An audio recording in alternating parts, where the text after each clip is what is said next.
Bacaan dari kitab Yeremia. Pada masa Raja Yosia, turunlah firman Tuhan kepadaku Yeremia sebagai berikut. Sebelum aku membentuk engkau dalam rahim ibumu, aku telah mengenal engkau. Dan sebelum engkau dilahirkan, aku telah menguduskan engkau. Aku telah menetapkan engkau menjadi nabi bagi bangsa-bangsa. Maka baiklah engkau bersiap. Bangkitlah dan sampaikanlah kepada mereka segala yang kuperintahkan kepadamu. Janganlah gentar terhadap mereka, supaya jangan aku menggentarkan engkau di depan mereka. Mengenai aku, sungguh, pada hari ini aku membuat engkau menjadi kota yang berkubu, menjadi tiang besi, dan menjadi tembok tembaga, melawan seluruh negeri ini, menentang raja-raja Yehuda dan pemuka-pemukanya, menentang para imamnya dan rakyat negeri ini. Mereka akan memerangi engkau, tetapi tidak akan mengalahkan engkau, sebab aku menyertai engkau untuk melepaskan engkau. Demikianlah sabda Tuhan. Syukur kepada Allah.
Bacaan dari surat pertama Rasul Paulus kepada jemaat di Korintus.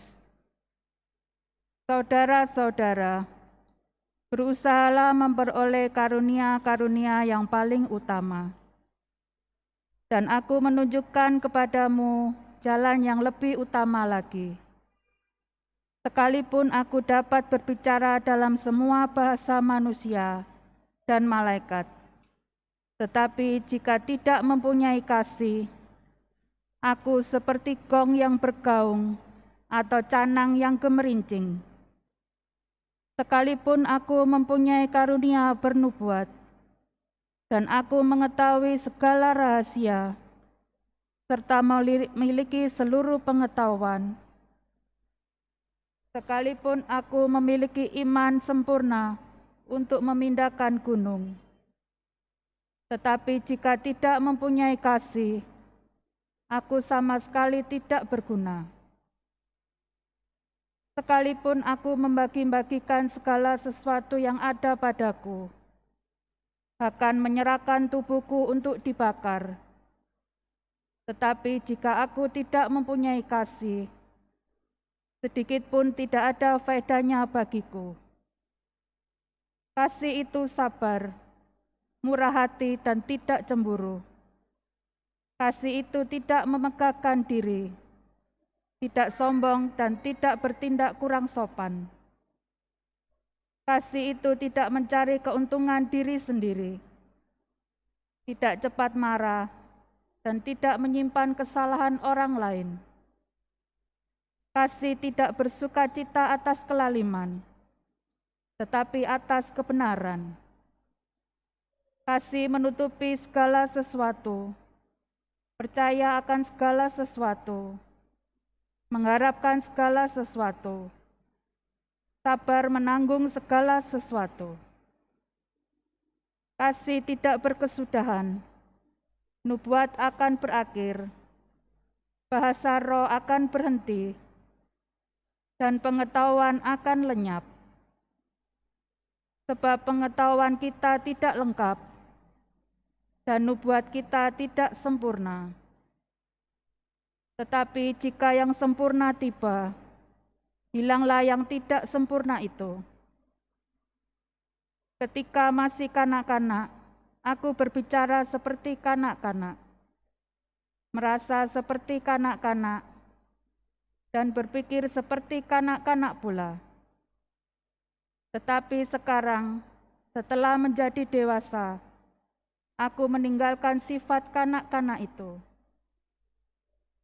Sekarang kita melihat gambaran samar-samar seperti dalam cermin, tetapi nanti dari muka ke muka. Sekarang aku mengenal secara tidak sempurna, tetapi nanti aku akan mengenal dengan sempurna, sebagaimana aku sendiri dikenal. Demikianlah tinggal ketiga hal ini: iman, harapan, dan kasih. Dan yang paling besar di antaranya ialah kasih. Demikianlah sabda Tuhan. Syukur kepada Allah.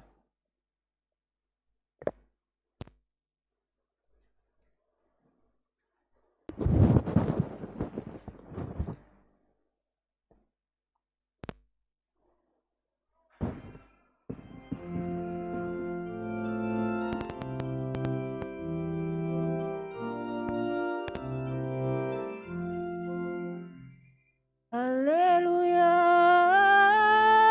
haleluya, haleluya, haleluya. Haleluya, haleluya, haleluya, haleluya. Tuhan telah mengutus aku untuk menyampaikan kabar baik kepada semua orang miskin dan memberitakan pembebasan kepada orang-orang tawanan. Haleluya, haleluya,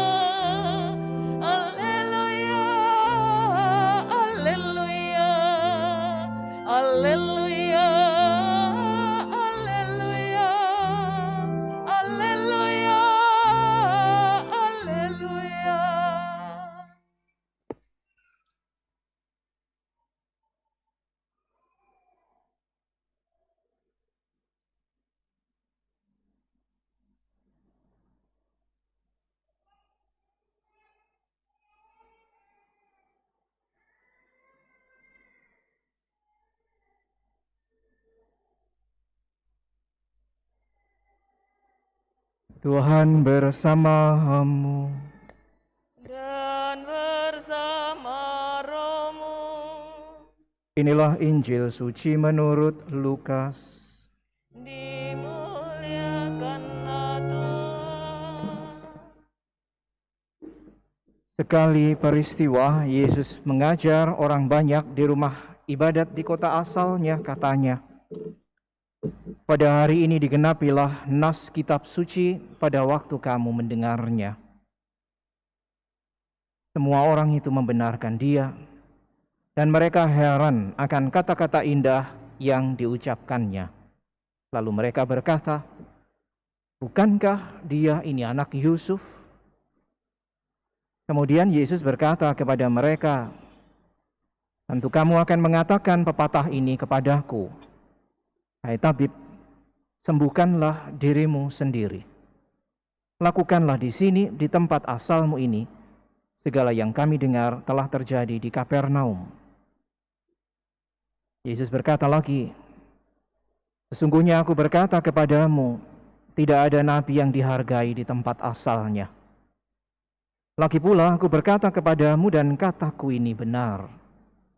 Pada zaman Elia, terdapat banyak janda di Israel ketika langit tertutup selama 3 tahun 6 bulan dan ketika bahaya kelaparan yang hebat menimpa seluruh negeri. Tetapi Elia diutus bukan kepada salah seorang dari mereka, melainkan kepada seorang perempuan janda di Sarfat di tanah Sidon. Pada zaman Nabi Elisa banyak orang kusta di Israel, tetapi tidak ada seorang pun dari mereka yang disembuhkan selain Naaman orang Syria itu." Mendengar itu sangat marahlah semua orang di rumah ibadat itu. Mereka bangkit lalu menghalau Yesus keluar kota dan membawa dia ke tebing gunung tempat kota itu terletak untuk melemparkan dia dari tebing itu. Tetapi Yesus berjalan lewat dari tengah-tengah mereka lalu pergi. Demikianlah sabda Tuhan. Terpujilah Kristus.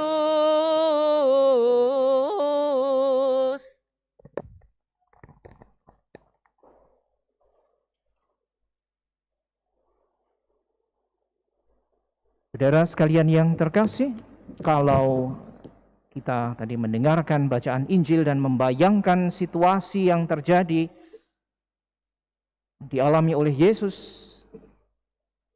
kejadian ini adalah kejadian yang tampaknya amat dramatis. Anda bisa bayangkan Yesus yang mengajar, semua orang mengakui kebenaran ajarannya, tetapi kemudian ketika Yesus menceritakan apa yang juga tercatat di dalam kitab suci tentang penolakan orang-orang Yahudi tentang kehendak Allah, mereka marah dan menggiring Yesus sampai ke tebing bukit dan siap tinggal sesaat saja mendorong Yesus supaya jatuh ke bawah. Tapi tak seorang pun melakukan, dan Yesus pergi dengan tenang melewati tengah-tengah mereka. Kebenaran adalah kebenaran. Karena itu kebenaran tidak akan pernah bisa dihentikan misalnya oleh amarah. Tidak juga dihentikan oleh penolakan. Karena kebenaran pada dasarnya adalah kebenaran dan Allah adalah kebenaran. Saudara sekalian yang terkasih, Yesus memang datang menyatakan kebenaran yang datang dari Allah. Yang ia sampaikan adalah kehendak Allah, bahwa Allah ingin agar semua orang selamat. Maka tadi Yesus mengutip kisah dari Perjanjian Lama, bagaimana seorang janda di Sarfat di tanah Sidon, yang jelas ini daerah bukan Yahudi, atau juga tadi dikatakan Naaman yang adalah orang Syria, berarti dianggap orang kafir oleh orang Yahudi, tetapi mendapatkan keselamatan karena mereka percaya kepada Allah. Tapi persis ketika berhadapan dengan orang-orang sebangsanya, Yesus berjumpa dengan penolakan.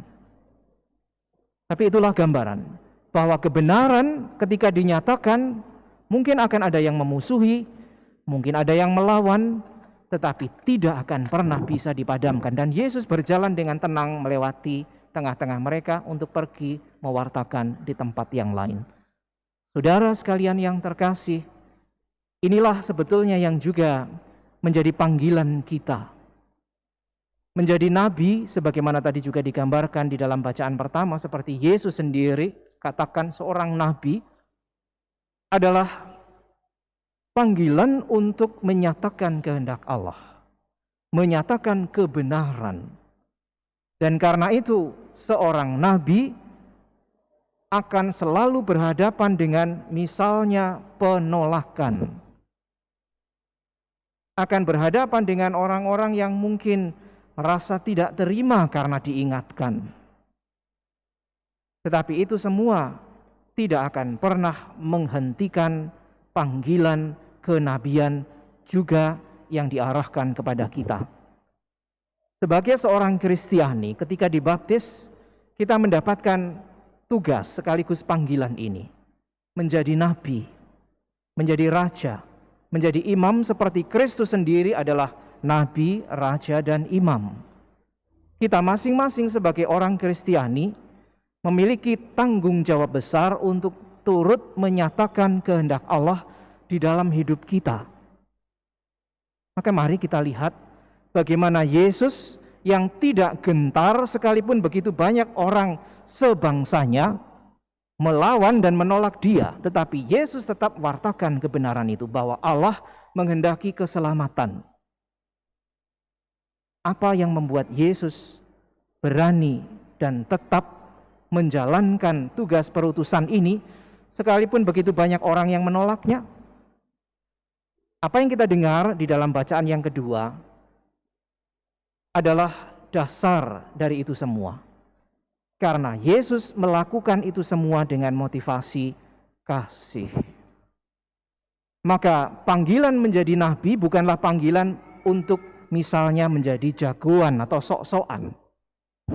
Panggilan menjadi nabi tidak lain sebetulnya adalah panggilan untuk menyatakan kehendak Allah dengan penuh kasih. Mewujudkan kasih Allah sehingga semakin banyak orang menyadari dan menanggapi panggilan Allah yang menginginkan keselamatan siapapun yang mau mendengarkannya. Nah, saudara sekalian yang terkasih, maka kalau panggilan kenabian itu didasarkan pada kasih, menjadi bisa kita pahami betapa Yesus tidak pernah gentar, karena kasih akhirnya tidak akan berkesudahan. Kasih itu bukan soal misalnya berpikir tentang keselamatan diri sendiri. Kasih itu tidak sombong, tadi dikatakan juga. Kasih itu tidak cemburu, tidak memegahkan diri, tidak bertindak kurang sopan, dan seterusnya. Dan itulah yang tadi dilakukan oleh Yesus. Begitu banyak orang menentangnya, menggiringnya sampai ke tebing, dan siap tinggal mendorong saja supaya Yesus jatuh. Tapi Yesus tidak mengatakan sepatah kata pun.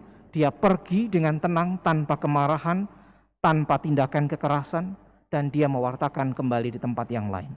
Ini kasih. Menghadapi penolakan bukan misalnya dengan kemarahan, tidak juga mungkin dengan umpatan, tidak juga mungkin dengan kutukan atau apapun juga. Karena Yesus menyadari panggilan kenabiannya adalah panggilan yang didasarkan pada kasih. Saudara sekalian yang terkasih, ini juga yang menjadi tugas kita sebagai orang-orang Kristiani. Panggilan kenabian melekat di dalam diri kita sejak kita menerima pembaptisan. Dan karena itu, seperti Yesus, kita juga diajak untuk berani menyatakan kebenaran, sekalipun mungkin ketika kita menyatakan itu, kita berhadapan dengan tantangan. Mungkin besar, mungkin kecil, mungkin dari keluarga sendiri, mungkin dari tetangga, mungkin dari teman. Tetapi jangan sampai lalu itu mengecilkan panggilan kita untuk tetap berani menyuarakan kebenaran. Mari kita mohon rahmat iman dan kasih, agar sama seperti Yesus yang ingin kita ikuti, kita pun lalu tidak mudah patah hati ketika kita menghadap kebenaran dan menyatakan itu kepada siapapun yang ada di sekitar kita. Sebaliknya, kalau kita berhadapan dengan pewartaan akan kebenaran, maka mari kita juga mohon kerendahan hati untuk menerima kebenaran itu dan tidak menutup hati seperti orang-orang Israel pada masanya. Dengan kerendahan hati mari kita dengarkan pewartaan itu. Kalau memang mengajak kita berubah, mari kita berubah demi kebaikan dan keselamatan kita. Kalau memang kita harus misalnya mengingatkan, mari kita ingatkan, bukan karena kita benci, tetapi karena kita ingin mendatangkan keselamatan dan kasih bagi siapapun yang ada di sekitar kita. Ini adalah panggilan kita yang setiap hari, setiap saat bisa kita hidupi. Mulai dari rumah kita, di tempat kita bekerja, di tempat mungkin kita berrelasi dengan orang lain dan siapapun yang ada di sekitar kita. Karena justru perjumpaan dengan orang lain itulah yang menjadi kesempatan bagi kita untuk sungguh menghadirkan kebenaran Tuhan bagi siapapun yang ada di sekitar kita, secara khusus mungkin bagi mereka yang belum mengenalnya. Semoga berkat Tuhan senantiasa meneguhkan kita dan baptisan yang kita terima menjadi dasar, semangat, serta kekuatan bagi kita untuk menjalankan perutusan kenabian ini seperti Yesus yang memanggil kita agar kita juga selamat bersamanya.